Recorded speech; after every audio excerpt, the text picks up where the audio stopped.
Good evening, everybody, and welcome to Cat's Cauldron, another episode of Manic Monday. What drives you crazy? Many things drive us crazy in this world today, but we're going to talk about what drives you crazy in relationships, and that means any relationship. Could be a coworker at work, could be a relative. Could be spouse, children, things that can drive us crazy. Navigating relationships gracefully is a skill that doesn't seem to come naturally to most. This means any relationship. But you know there is a reason they say practice makes perfect, and I do believe that over time we can learn to discipline our emotions, especially if we can figure out the why. Over the years, while helping people unravel their marriages, Dr. Spano identified some common behaviors that have a great tendency to set people off. And if you want things to last, then here's what you should know. One of the top 10 things that set people off is not listening. We all want to be heard and feel like our partners understand us. And if this is not happening, it is an incredibly valid source of frustration. Needs are not being met. If you are specific with someone about what you need, i.e., 2 date nights a month, without kids, and your request is ignored, resentment is seriously going to kick in fast. Repeat offenders. When you call someone out on something for the first time, it's only fair to cut them some slack if they had no idea that that behavior would piss you off. But if the person continues to repeat the behavior, I see no point in giving that person further passes. Broken promises. We all want to know that we can count on someone to do what they say they are going to do. That is precisely how you build trust. If someone isn't true to his or her word, what is the point in subjecting yourself to ongoing disappointment? Going radio silent. Many of us need to disconnect when we are upset so that we can think things through carefully. But I wouldn't recommend going MIA for more than 24 hours. When you are calm and can rationally explain your sentiments, you should clue someone into the reasons why you are so upset. To shut someone out completely without explanation beyond 48 hours is just plain cruel. Not enough quality time. To feel special and loved, you need to spend quality time with your partner. And when that person is continually unavailable, it is inevitable that you will feel abandoned and taken for granted. Name calling. Hopefully by college, most people have outgrown this bad habit. How is it helpful to call someone a nasty name or tell them that they are wrong for feeling a certain way?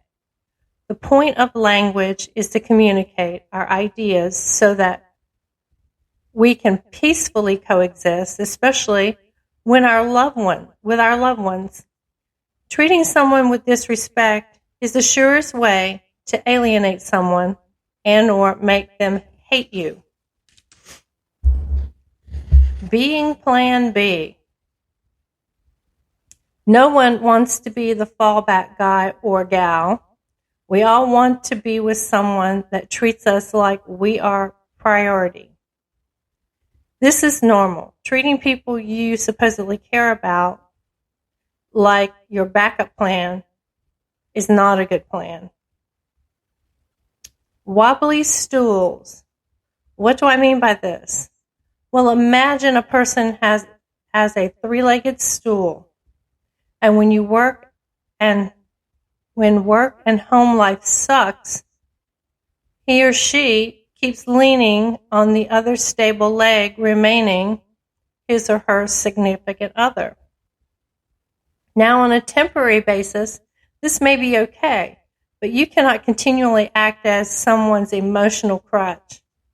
We all fall on hard times, and it's great to be able to lean on the ones you love, but not all the time. And it's great to be able to lean on, I'm sorry, I just said that, didn't I? But not all the time. That is just too unstable, plus being super needy simply isn't sexy. Not at all. Possessiveness. This one's a biggie. I know it's human nature to want to hold on tight to something you consider so precious, but people are not acquired objects. We all need to enjoy our freedom, and we are all a part of a greater community. No one is here to be someone's one and only. If someone really loves you and values the relationship, then he or she will come back freely, voluntarily. And if they don't, just accept that it wasn't meant to be. Honestly, there should be no need to track someone's every move if you trust that person. And if you don't, well then, what does that tell you? Seriously. There are some very common triggers that set people off, and rather than just bury your head in the sand, I would encourage you to try to address these issues with your partner. If you want to try to make it last. Couples that are proactive about addressing threats to the relationship stand a far better chance than passive couples at weathering storms. Now, if the storms just keep coming, then things may well be beyond repair. But at least now you know you may have a better understanding of why things spiraled out of control. It happens even to the best of us.